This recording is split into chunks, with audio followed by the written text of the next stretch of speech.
मेरा स्टाफ आपको कॉल कर लेगा मैम, मैं क्लास जा रही हूँ, वो कॉल करके आपको समझा देगा कैसे करना है, ठीक है? चलो, he will call you tomorrow or in the evening, late in the evening. Okay? Okay.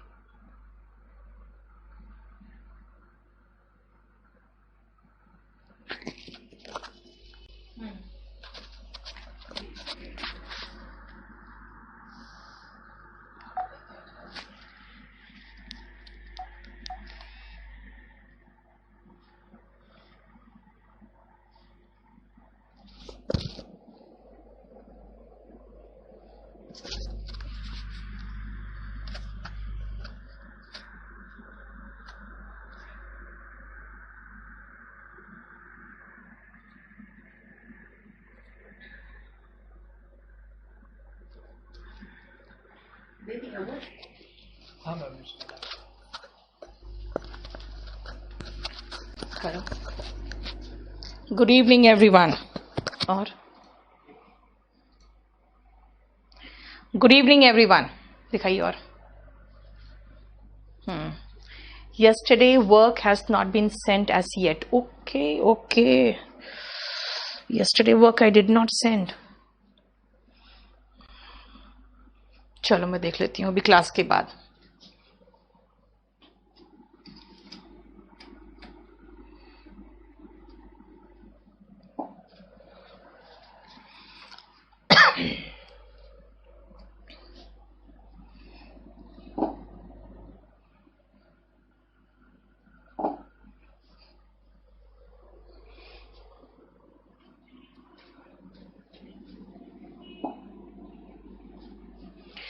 चलिए मैं देख लेती हूँ, क्योंकि मुझे लगता है आज सुबह से बाकी काम के चक्कर में मैं भूल गई खुद ही। कल आपको अच्छे से मैं वो भी भेज दूंगी और एक आध स्टोरी भी भेज दूंगी। आज काफ़ी काम था, इसके चक्कर में मैं सब कुछ भूल गई। करिए चैट रिफ्रेश करिए। अब सुनो मेरी बात। हम लोग कल जो एक सेंटेंस में आए थे, और उसके कारण मैं चाह रही हूं कि अब हम लोग साइड बाय साइड जो थोड़ा थोड़ा ग्रामर हम लोग को पढ़ना है फॉर स्पोकन इंग्लिश, वो पढ़ते चले जाए। एक तो सबसे पहले जो आप लोगों को मैंने काम दिया है, पता नहीं वो काम कितना आप लोगों ने किया है, मुझे तो पता नहीं, लेकिन वो बहुत इंपॉर्टेंट काम है, और वो है पहला फॉर्म्स ऑफ वर्ब्स जो मैंने आपको याद करने दिया था।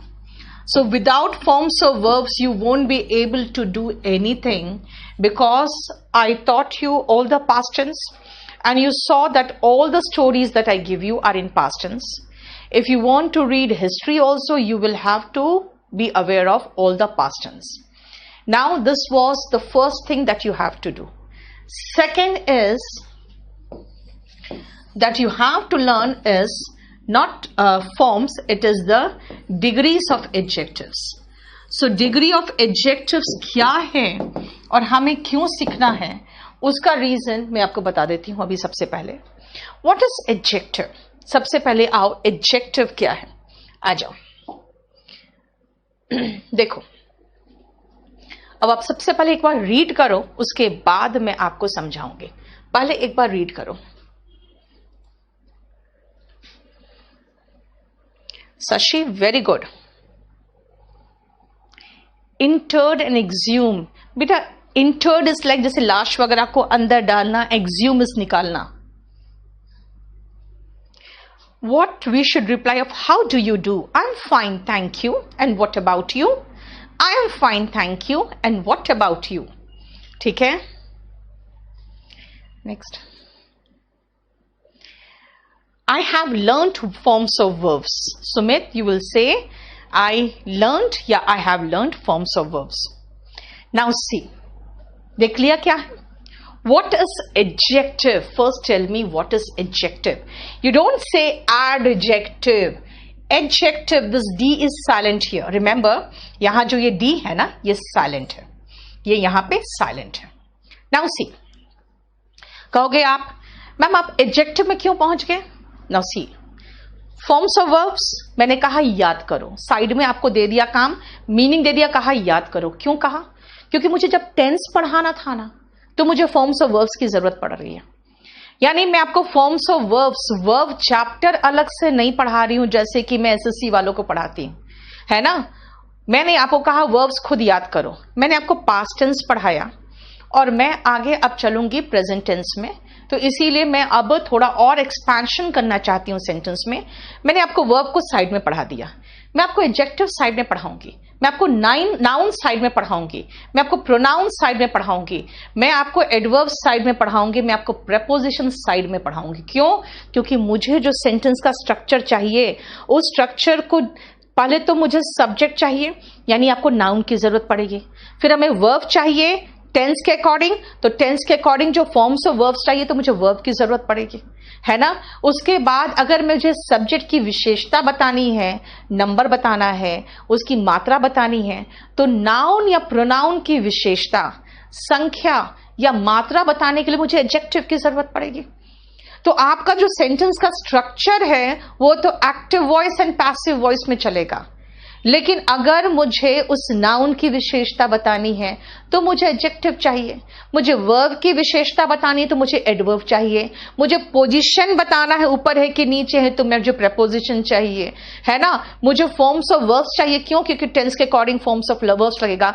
यानी साइड में आप सारे चैप्टर्स पढ़ते जाओगे और seriously you have to learn how to speak English. Now see, मैंने कहा एडजेक्टिव क्या है? Adjective it is not adjective.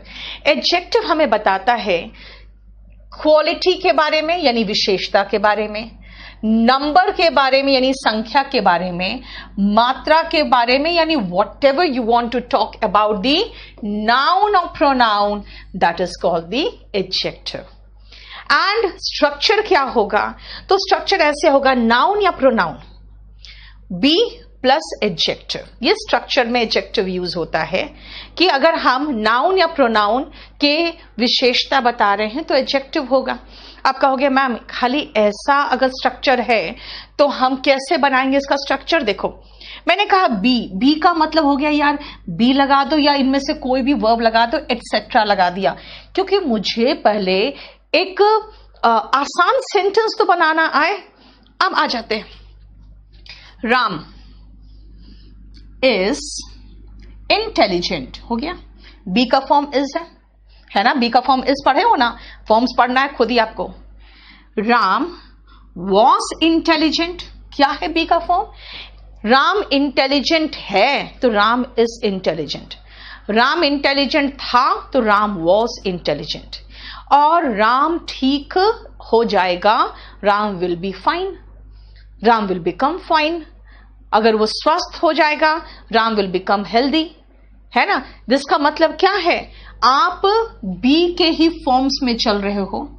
अगर मैं उसके बदले में कि राम अच्छा दिख रहा, स्वस्थ दिख रहा है, तो Ram seems fine, Ram seems healthy, इसका मतलब है बी की जगह पे हम कोई भी टेंस लगा देंगे, अकॉर्डिंग टू टेंस हम कोई भी वर्ब लगाएंगे। ये तो आप टेंस में पढ़ोगे, पढ़ ही रहे हो, उसको छोड़ो।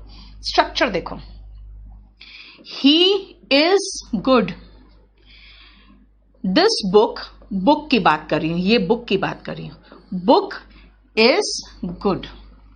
लेकिन अगर मैं कहूं ना मुझे बुक नहीं लगाना है तो बुक निर्जीव वस्तु है, उसके बदले में इट लगेगा, इट इज गुड बुक।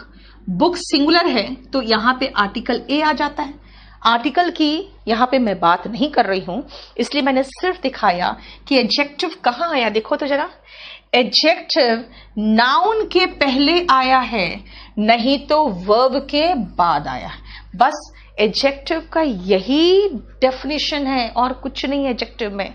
अगर एडजेक्टिव आप एसएससी या बैंक पीओ के लिए पढ़ोगे तो सेम चीज पढ़ोगे।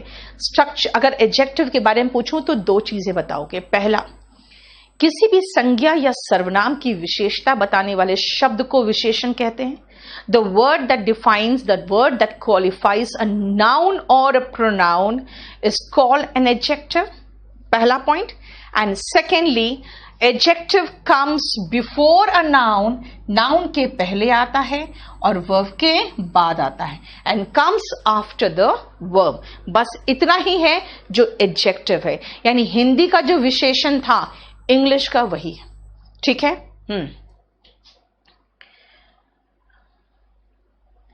यस राजकमल, बिल्कुल सही है आपका सेंटेंस। नेक्स्ट,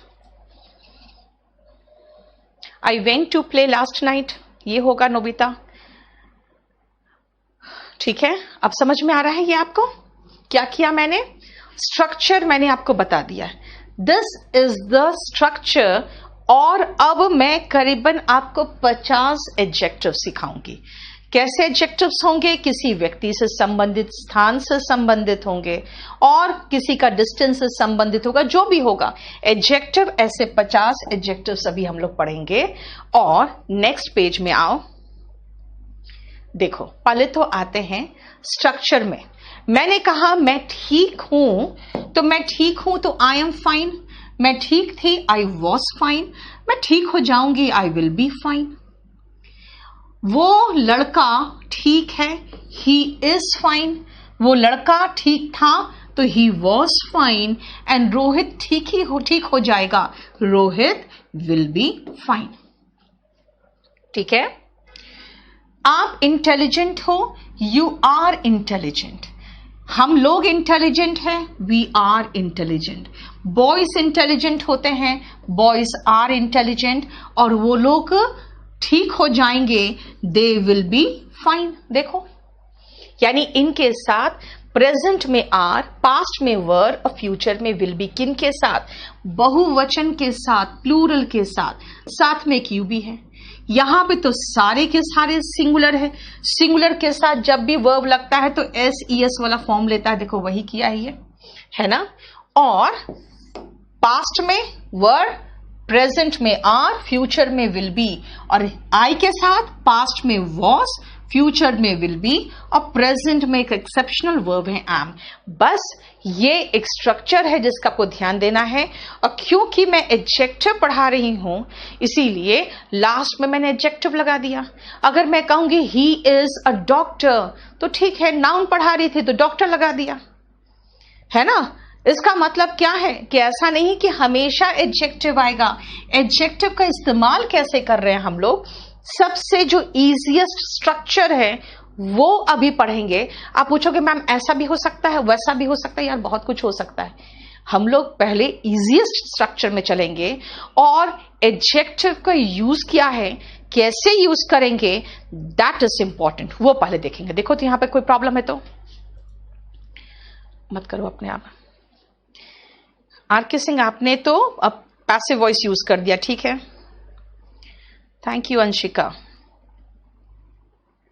ऐसे की बुक है जो मेरी मंजीत, वो टियर 3 के लिए है, सब लेटेस्ट उसमें ऐसे वगैरह सब है।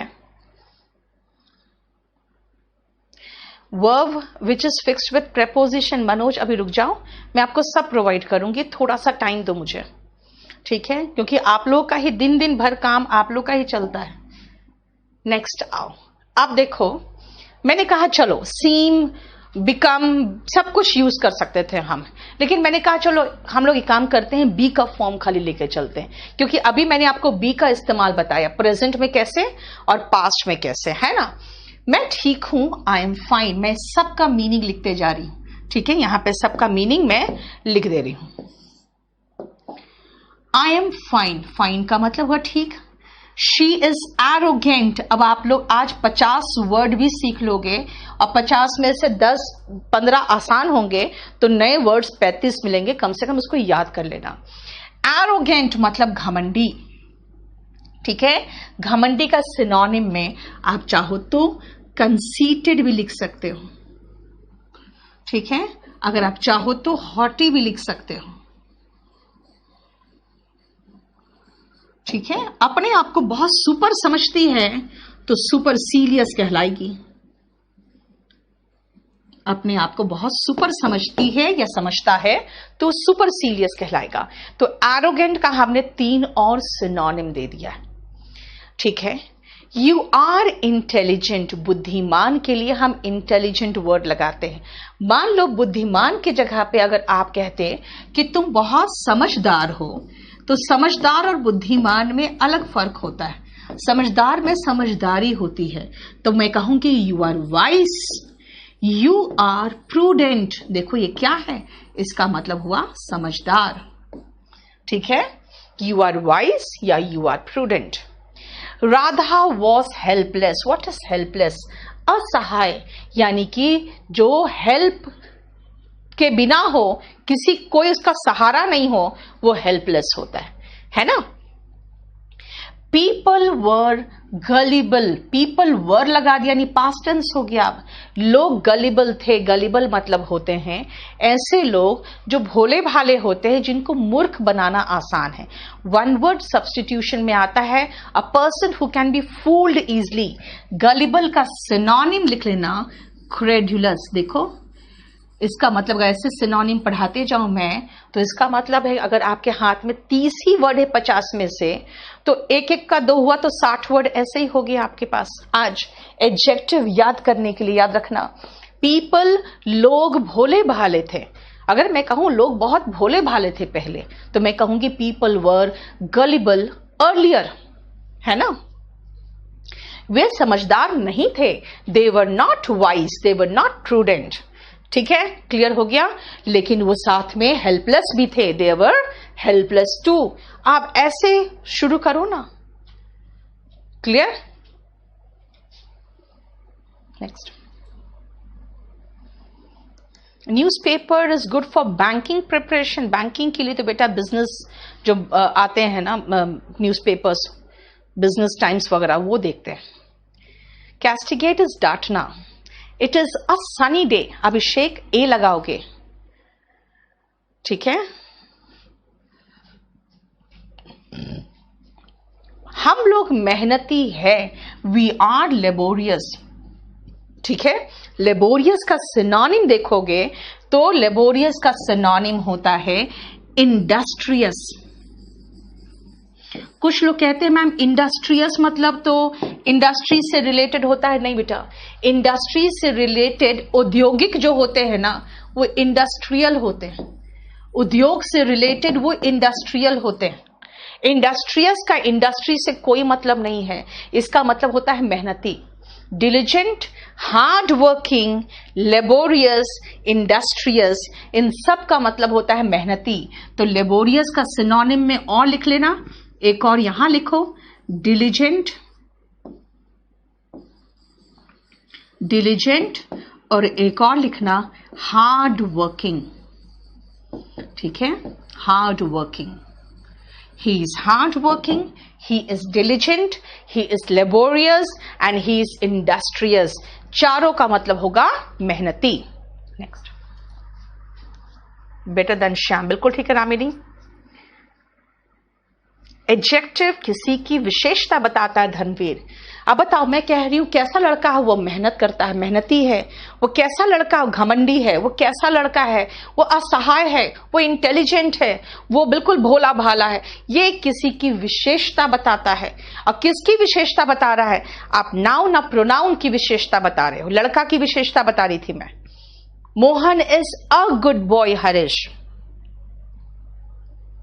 मिशु निश्चिंत होकर पढ़ो, अभी कोई प्रॉब्लम नहीं है. ठीक है, आपको जरा आकांक्षा का देख लो, अभी कोई इश्यू नहीं है, आराम से पढ़ो. समझ में आ रहा है? देखो और आगे से देखो.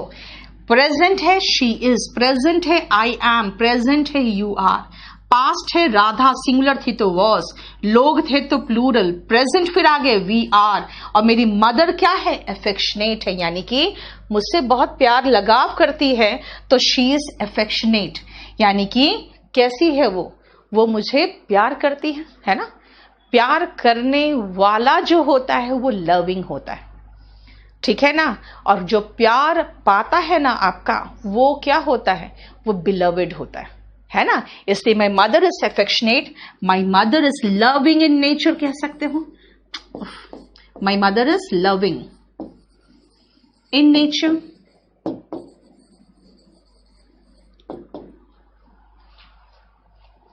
सो affectionate means loving in nature. Love करने वाले को हम एफेक्शनेट कहते हैं. और जो आपको बहुत प्यारा है वो आपका बिलवेड होता है. ठीक है, इसीलिए कभी आप अपने मां को कहोगे मेरी बहुत प्यारी है, तो कहोगे माई बिलवेड मदर. ठीक है, बोलो समझ में आ गया? आगे बढ़ो. नेक्स्ट आओ. 8th, महत्वाकांक्षी होना. यानी कि क्या आप बड़े होके ये बनना चाहते हो, वो बनना चाहते हो जो आप बोलते हो, तो एम्बिशियस होते हो आप। एम्बिशन होता है महत्वाकांक्षा, और एम्बिशियस OUS लगा हुआ शब्द एडजेक्टिव होता है। एक याद रखना बस यही चीज। लेकिन ऐसा बहुत सारे शब्द है जिसमें OUS नहीं है, LY है। बोलोगे LY तो कई बार हम एडवर्ब में लगाते हैं, तो तभी मैंने कहा विशेषता बताने वाले शब्द का ध्यान रखना, संख्या बताने वाले शब्द का ध्यान रखना, क्वांटिटी बताने वाले शब्द का ध्यान रखना, है ना। वही तो है क्वालिटी, क्वांटिटी बताने वाला, नंबर बताने वाला, और आपकी क्वालिटी बता रहा है। क्वालिटी क्वांटिटी हो गया, और नंबर बता रहा है, ठीक है। तो वही तो है एडजेक्टिव। हमारे जो सोल्जर्स है क्या है, करेजियस है, यानी कि वीर है। आई एम ऑनेस्ट, ऑनेस्ट मतलब ईमानदार हूं। ही इज सैड, सैड मतलब दुखी। अब देखो सैड का बहुत आसान है, सैड। मैं इसमें एक और वर्ड लगा दूं,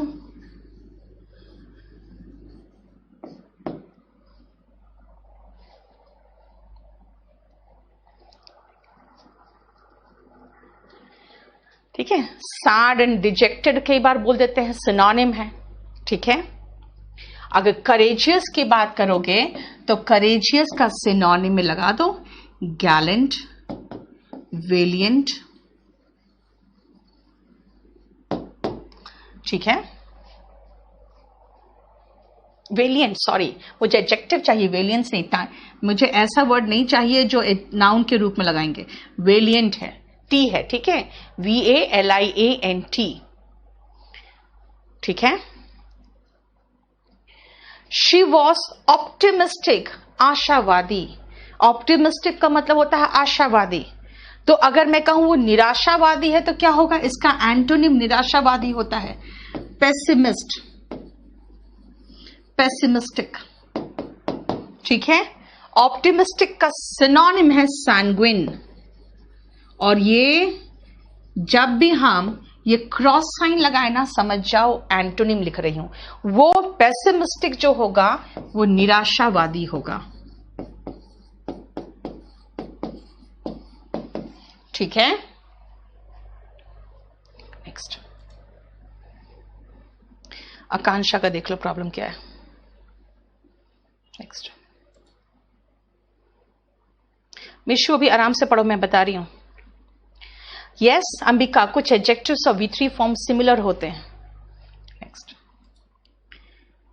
ही is a good doctor Sachin, a लगाओगे। नेक्स्ट,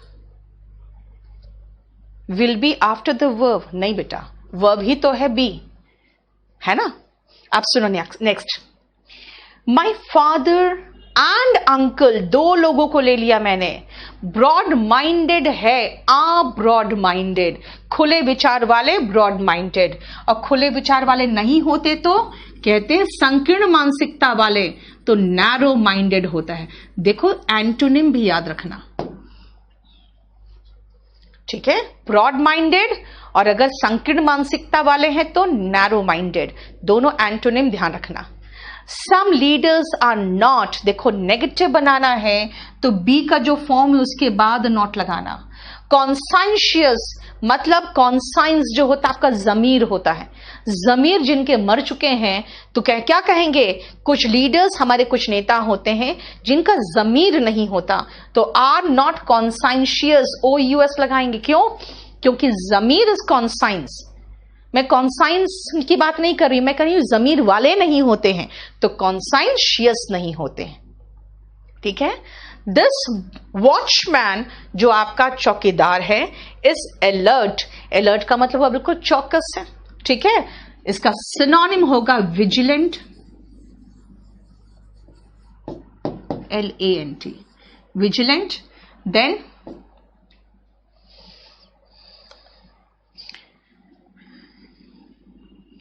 इसका एंटोनिम होगा नेग्लिजेंट, लापरवाह।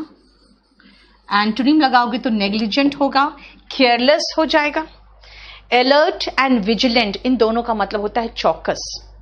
अलर्ट एंड विजिलेंट का मतलब होता है चौकस। नेग्लिजेंट होता है, एंटोनिम लगाया है क्रॉस साइन लगा के, इसका मतलब लापरवाह। देखो आपको वेलिएंट है, ठीक है ना, यहां पे ये कुछ नहीं है। मैं मिटा नहीं पा रही हूं क्योंकि मिटाऊंगी तो सब मिट जाता है फिर, ठीक है। I told you Dharmveer, you need to know कि नाउन के बारे में क्या बताया जा रहा है, नाउन क्या कर रहा है, नहीं विशेषता क्या बताई जा रही है। अब सुनो फिर से पहचानने का तरीका। मेरे सन की विशेषता क्या है, एम्बिशियस है। हमारे सोल्जर्स की विशेषता क्या है, करेजियस है। OUS है तो एडजेक्टिव तो है ही। मेरी विशेषता क्या है, ऑनेस्ट हूं। वो उसके बारे में बता रहे हैं, उसकी कैसी अवस्था है, वो सैड है। इस लड़की की विशेषता क्या है, ऑप्टिमिस्टिक है। अवस्था और विशेषता, यही तो मैं बता रही हूं, अवस्था और विशेषता। इस लड़की की विशेषता क्या है कि वो आशावादी है। मेरे फादर और मेरे अंकल की विशेषता क्या है, ब्रॉड माइंडेड है। कुछ लीडर्स की मानसिक अवस्था कैसी होती है, वो कॉन्साइंशियस नहीं होते। वॉचमैन की विशेषता क्या है, इस वॉचमैन की, वो अलर्ट है, वो विजिलेंट है। यानी कि आप यहां पे अधिकतर तो मैं विशेषता ही बता रही हूं, यानी विशेषता बताएंगे नाउन या प्रोनाउन की, उसकी संख्या बताएंगे और तीसरी चीज उसकी मात्रा बताएंगे। अगर काउंटेबल है तो संख्या बताओ, अनकाउंटेबल है तो मात्रा बताओ, है ना। कहां आएगा, नाउन के पहले, वर्ब के बाद। देखो वर्ब के बाद लिख रही हूं मैं, ठीक है। अब आओ जरा इसको रीड करो तो मैं क्या लिखा है मैंने, जरा पढ़ो तो। पंकज बिल्कुल निश्चिंत रहो, आप थोड़ा सा टाइम दो बेटा। आप लोग टाइम दोगे तो मैं आप लोगों को सब कुछ धीरे धीरे इम्बाइब होगा, सब कुछ समझ में आएगा। We are intelligent, you are arrogant. Condition of some noun will turn from, yes, very good, from riches to rags. Very good, Saurav. Greedy, egoist, very good, Sumit. And Damini, greedy हो गया लालची, है ना। egoist is जो selfish होते हैं, है ना। इसीलिए ऐसे बहुत सारे वर्ड्स है जो आप लगा सकते हो, लेकिन बात क्या है ना, जैसे egoist है, नाउन का भी काम करता है। Next, You are witty, I am laborious, yes. वाह, शशिकांत ने तो मुझे एकदम चने के झाड़ पे चढ़ा दिया। लिखा है Neetu ma'am is famous and intelligent English teacher of India, है ना। ऐसे इंग्लिश टीचर को टीचर ऑफ इंग्लिश लगाओगे तो ज्यादा बेटर होगा, क्योंकि इंग्लिश टीचर का मतलब अंग्रेज टीचर भी निकल जाता है। She was credulous, yes. चलो अब पढ़ लिया, क्या लिखा था मैंने। एबव सेंटेंसेस में आपने क्या देखा कि जो सब्जेक्ट कौन है, नाउन या प्रोनाउन, सब्जेक्ट का क्वालिटी जो है वो सब्जेक्ट की क्वालिटी को हमने डिस्कस किया है, ठीक है। द सब्जेक्ट में बी सिंगुलर और प्लूरल। मैंने कहा my uncle and my father, दो लोग हो गए, एंड शी सिंगुलर हो गया। लेकिन हम तब क्या करें जब मैं अपने अंकल एंड फादर के को ब्रॉड माइंड होने की बात नहीं कर रही हूं, मैं कह रही हूं मेरे फादर मेरे अंकल से ज्यादा ब्रॉड माइंडेड है, वो तुम्हारे से ज्यादा ऑनेस्ट है, ये लड़का अपनी बहन से ज्यादा इंटेलिजेंट है। यानी आपको दो पलरा महसूस होगा। तब हम क्या करेंगे, ध्यान रखना, जब आपको दो पलरा महसूस होगा तो क्या है, देखो जैसे मैंने कहा मैं अपने फादर का नेचर अपनी मदर के नेचर से कंपेयर करूं, या ये भी कर सकती हूं अपने फादर का नेचर अपने बाकी जितने फैमिली मेंबर्स है उन सब से कंपेयर कर दूं। दिस मीन्स, ध्यान रखो एक चीज, आपको यहां पे दो तराजू के दो पलरे दिख रहे हैं। मतलब भाई यहां पे हमने दो पलरे बनाए हैं। एक पलरा में मैंने अपने फादर को रखा और दूसरे पलरे में, मतलब मुझे याद समझ में आना चाहिए आपको, दो पलरा ही है इसमें, है ना। एक में रखा अपनी फादर को, दूसरे में रखा अपनी मदर को, ठीक है। चलो एक एक यानी दो ही तो पलरा है, लेकिन दूसरा कंडीशन मैंने क्या रखा, एक में अपने फादर को रखा और एक में अपने मदर, अपने सिस्टर, अपने ब्रदर को भी रख दिया। लो, इसका मतलब है, लेकिन कंपैरिजन तो दो के बीच में ही ना है। यानी जब दो के बीच में तुलना हो, और दो कुछ भी हो सकता है, एक में एक, दूसरे में एक, एक में एक में बाकी सब, ऐसे कंडीशन में हम कंपैरेटिव डिग्री का प्रयोग करते हैं। और यही चीज मुझे बताना है आपको कंपैरेटिव डिग्री में। देखो